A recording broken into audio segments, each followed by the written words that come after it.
Hello अस्सलाम वालेकुम दोस्तों। तो यार क्या हाल है। आज की इस वीडियो में हम डिविजिबिलिटी रूल्स के रिगार्डिंग डिस्कशन करेंगे और सारे रूल्स भी जानेंगे, ठीक है। तो चलें स्टार्ट करते हैं। So what does the divisibility rules tells us whether a number is divisible by another number. This rule simplify whether a number is dividable or not. ये बेसिकली हमें बता रहा होता है। वैसे तो अगर हम इस तरीके से भी देख सकते हैं कि पूरा हम डिवीजन के प्रोसेस से जाएं, अगर हमारे पास कैलकुलेटर ना हो तो हम कुछ इस तरीके से जाते थे, राइट। पूरा मतलब डिवाइडिंग के प्रोसेस से कि हम यहाँ पे कुछ इस तरीके से नंबर लिख लेते थे, जैसे 189। फिर हम उसको जो है वो, अगर हमें 4 से डिवाइड करना है तो फिर हम उसको 4 से डिवाइड करते जाएंगे, ठीक है। जैसे 4 2 8 तो ये 8 गया, बाकी 19 नीचे आ गए, ठीक है। सो इस तरीके से हम जो है ये डिवाइड मतलब पूरा डिवीजन का प्रोसेस चलता था, ठीक है। अब लेट्स सपोज कि आपके पास कैलकुलेटर नहीं है और आपके पास जो है कोई इस तरह की अमाउंट है, ठीक है। तो ऑब्वियसली आप जो है ये, और आपको आंसर में खाली ये बताना है कि क्या ये चीज़ इस नंबर से डिवाइड हो सकेगी या नहीं हो सकेगी, ठीक है। तो आपको सिर्फ ये बताना है। तो इसके लिए जो आप ऑब्वियसली ये इस पूरे प्रोसेस के थ्रू जाओगे और आपके पास कैलकुलेटर भी नहीं है तो आपको जाहिर सी बात है बहुत ज़्यादा टाइम लग जाएगा, राइट। तो इसकी वजह से ये रूल्स हैं और इस रूल्स को हम देखते हुए जो हम इसको 2 मिनट के अंदर ये बता सकते हैं कि पूरी जो नंबर है ये पूरा सॉल्व हो सकेगा एक नंबर से, एक नंबर से डिवाइड हो सकेगा या नहीं हो सकेगा। ये हम 2 मिनट में आइडेंटिफाई कर सकते हैं इन रूल्स के तहत। अच्छा, तो सबसे पहले है divisibility bye 2। Last digits is divisible bye 2। अगर पूरे नंबर के जो लास्ट डिजिट है अगर वो 2 से डिवाइड हो सकता है तो उसका मतलब कि पूरे नंबर 2 से डिवाइड हो सकते हैं, ठीक है। सो डिविजिबिलिटी बाय 2 या रूल ऑफ डिविजिबिलिटी बाय 2 ये कहता है, जैसे कि अगर ये वाली वैल्यू देखें तो यहाँ पे जो लास्ट डिजिट है वो 9 है और आपको पता है कि 9 2 से डिवाइड नहीं हो सकता। तो उसका मतलब कि पूरी इक्वेशन जो है, नॉट इक्वेशन, पूरा नंबर जो है वो, ये पूरा जो नंबर हैं वो 2 से डिवाइड नहीं हो सकेंगे, ठीक है। जबकि यहाँ पे जो लास्ट डिजिट है वो 2 से डिवाइड हो सकता है। तो उसका मतलब कि ये पूरा नंबर डिवाइड हो सकता है 2 से, ठीक है। फिर आपके पास है divisibility by 3। Sum of the digits must be divisible by 3, ठीक है। यानी कि ये कह रहा है कि जो नंबर है आपके पास जिसको आपने डिवाइड करना है 3 से, उसका सम कर लो। अगर सम करने के बाद जो आंसर आता है और वो आंसर जो है डिवाइडेबल है 3 से, तो उसका मतलब कि पूरा नंबर डिवाइडेबल है 3 से, ठीक है। जैसे अगर हम इसका सम करें तो कितना हो जाएगा, 7 + 2 दैट इज 7 8 9 + 2 10 11 + 5 दैट इज 16 + 2 17 18, ठीक है। तो कितना आ गया, मतलब कितना नंबर आया, 18 नंबर आया, ठीक है। अब क्या है ये 18 3 से डिवाइड हो सकता है, ऑब्वियसली हो सकता है। 3 1 3 3 6 18, राइट। यस 3 6 18। तो 3 जो है, तो ये जो है बेसिकली डिवाइड हो सकता है 3 6 18, ठीक है।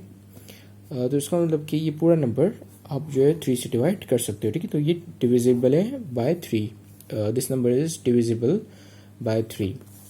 अब आपके पास आगे है डिविजिबिलिटी रूल बाय 4। अगर 4 से आपको डिवाइड करना हो और आपको जानना हो कि ये नंबर पूरा, ये जो पूरा इतना बड़ा नंबर है, क्या ये 4 से डिवाइड हो सकता है या नहीं हो सकता है, ये किस तरीके से आप 2 मिनट के अंदर आइडेंटिफाई कर सकते हैं, ये हम देखेंगे, ठीक है। So number formed by last 2 digits should be divisible या डिवाइडेबल बाय 4, ठीक है। अब लास्ट की जो दो डिजिट्स हैं उनको एक मतलब फॉर्म कर लो। जैसे कि अगर हम यहाँ पे 2 डिजिट्स को फॉर्म करें तो ये कितना बन रहा है, 32। अब मैं देखूंगा क्या ये 32 4 से डिवाइड हो सकता है या नहीं हो सकता है। तो ऑफ कोर्स ये 4 से डिवाइड हो सकता है। तो इसका मतलब कि ये पूरा नंबर भी 4 से डिवाइड हो सकता है, ठीक है। फिर आपके पास है divisibility bye 5 if the last digits in the number is 0 और 5। अगर लास्ट डिजिट जो है वो 0 हो या 5 हो तो इसका मतलब कि पूरा नंबर जो है ये 5 से डिवाइड हो सकता है, ठीक है। जैसे कि ये वाला नंबर यहाँ पे लिखा हुआ है, तो यहाँ पे अगर आप देख पा रहे हैं कि लास्ट नंबर जो है वो 0 है, तो इसका मतलब कि ये पूरा डिजिट जो है वो 5 से डिवाइड, नॉट पूरा डिजिट, पूरा नंबर जो है वो 5 से डिवाइड हो सकता है। फिर आपके पास है divisibility bye 6। Last number is even and divisible by 3। यानी कि ये कह रहा है कि आखिरी वाले जो, अच्छा यहाँ पे जो है 2 शर्तें हैं, ठीक है। अगर आपको डिविजिबिलिटी बाय 6 2 मिनट के अंदर फिगर आउट करना है, तो ये दो कंडीशन जो है वो आपकी फुलफिल होनी चाहिए किसी भी नंबर के अंदर, कि उस नंबर का जो है वो लास्ट डिजिट्स एक तो इवन हो, ठीक है। जैसे अगर यहाँ पे 6 है तो ये इवन है, तो यहाँ पे जो पहली कंडीशन है ये सेटिस्फाई हो चुकी है। अब दूसरी है कि डिविजिबिलिटी, डिविजिबल बाय 3, यानी कि ये पूरा नंबर जो है वो डिविजिबल हो बाय 3। तो हमने देखा था कि जब कोई भी ऐसा नंबर हमने देखना हो कि वो जो डिविजिबल है बाय 3 या नहीं है, तो आप क्या करते हो कि सबको प्लस कर देते हो, ठीक है। और फिर देखते हो कि वो जो प्लस किया हुआ जो नंबर आ रहा है या सम किया हुआ जो नंबर आ रहा है, क्या वो डिवाइड हो सकता है 3 से या नहीं हो सकता। तो इसको भी हम प्लस कर देते हैं। 1 + 9 that is 10 + 0 that is still 10 + 1 that is 11 + 1 that is 12 + 6 that is 12 + 6 that is 18। सो 18 जो है वो 3 से डिवाइड हो सकता है, तो उसका मतलब कि पूरा नंबर जो है वो डिवाइडेबल है, ठीक है। अब लेट सपोज कि ये नंबर यहाँ पे एंड में जो इवन नहीं होता, लेकिन ये जो दूसरा आपके पास कंडीशन है ये अप्लाई हो रही होती है, लेकिन पहली कंडीशन अप्लाई नहीं हो रही होती, तो स्टिल जो ये जो है वो नहीं हो सकता 3 से, ठीक है। अच्छा, अगर आपको समझ में नहीं आया मैंने क्या कहा अभी, तो देखिए, अगर मैं कह रहा हूँ कि अगर इवन नंबर होता, ठीक है, मतलब एक कंडीशन जो है अप्लाई हो रही होती, या लेट सपोज कि इवन नंबर नहीं होता है, एंड में 7 होता है, ये 190117 होता है, इवन नंबर नहीं होता, लेकिन ये जो है पूरा डिवाइडेबल हो पाता 3 से, तो क्या हम इसको ये मान लेते कि पूरा नंबर 6 से डिवाइड हो सकता है? ऑफ कोर्स नॉट, ठीक है। 6 से डिवाइड होने के लिए ये दोनों कंडीशन का सेटिस्फाई होना काफ़ी ज़रूरी है। अगर ये दोनों कंडीशन जो है वो फुलफिल होती हैं, तो ही आप जो है इसको ये मानोगे कि ये जो है डिविजिबल है बाय 6 से, ठीक है। अब आगे आते हैं, आगे आपके पास है divisibility bye 7। Rest of the digits minus 2 multiply by last digits must be divisible bye 7। अब ये कह रहा है कि जो आखिरी का जो डिजिट है उसको आप मल्टीप्लाई करोगे 2 से, और बाकी के जो डिजिट्स हैं आगे उनको आप माइनस कर दोगे, ठीक है। सो अगर हम 6 को मल्टीप्लाई कर दें लास्ट डिजिट से विच इज 6, सॉरी 2 को मल्टीप्लाई करेंगे लास्ट डिजिट विच इज 6, तो ये आपके पास कितना बन जाएगा, कितना बनेगा, ये आपके पास बन जाएगा 12, ठीक है। फिर 12 को हमने माइनस कर देना है रेस्ट ऑफ द डिजिट से, ठीक है। तो रेस्ट ऑफ द डिजिट्स कितने हैं? 19, ठीक है। अब इसका जो आंसर आएगा वो आएगा आपका -7, राइट। लेकिन अगर हम इसकी एब्सोल्यूट वैल्यू लें तो ये 7 हो जाएगा, ठीक है। तो 7 जो है वो डिविजिबल है बाय 7, ठीक है, 7 × 7 होता है। तो ये जो है ये पूरा जो नंबर है ये पूरा का पूरा 7 से डिवाइड हो सकता है। फिर आपके पास है डिविजिबिलिटी बाय 8। अब number that are form by the last 3 digits must be divisible by 8, ठीक है। अब कह रहा है कि जो नंबर में जो लास्ट 3 डिजिट्स हैं अगर आप उनको फॉर्म करो या एक डिजिट बनाओ, जैसे कि यहाँ पे लास्ट डिजिट्स कौन से हैं? 4, 6, 8।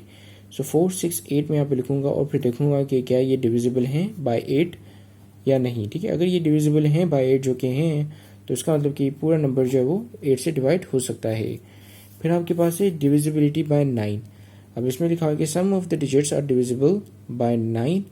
फॉर एग्जाम्पल, अब देखिए यहाँ पे लिखा कि जो अगर आप नंबर का सम करो और सम करने के बाद ऐसा नंबर आए कि जो डिवाइड हो सकता है 9 से, तो उसका मतलब कि पूरा नंबर 9 से डिवाइड हो सकता है। तो उसका हम सम लेते हैं 2 + 6 that is 8 + 3 that is 9, 10, 11 + 3 12, 13, 14 + 4 that is 18 again, ठीक है। 14 + 4 दैट इज 18। सो 18 को आप जो 9 से डिवाइड कर सकते हो, 9 × 9 एंड 9 3 × 18।